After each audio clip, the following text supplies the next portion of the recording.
Cela ressemble un peu à un lecteur de code-barre. Le pupillomètre est en fait une caméra infrarouge qui mesure la dilatation de la pupille des yeux. L'appareil indique l'intensité de la douleur que ressent un patient. Très utile pour ces médecins anesthésistes quand le patient ne peut pas parler.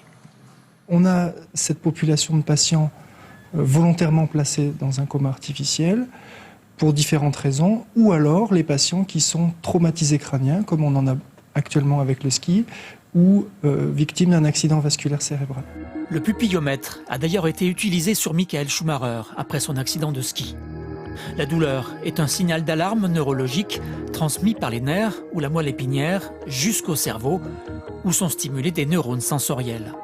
La pupille est en quelque sorte une porte d'entrée pour évaluer la douleur. La douleur, c'est une sensation et c'est une émotion. Et aujourd'hui, on va chercher des techniques non médicamenteuses pour mieux comprendre ce qu'on peut faire pour améliorer la prise en charge de la douleur. Et donc, des projets de recherche, des formations du personnel, tout ce qui va concourir à une meilleure prise en charge de la douleur. Aujourd'hui, c'est ce qu'attendent les patients, c'est ce qu'attendent la population.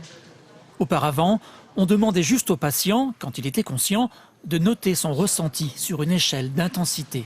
Aujourd'hui, c'est donc une valeur objective et obtenue en quelques secondes qui permet de mieux doser les antalgiques qui vont soulager la douleur.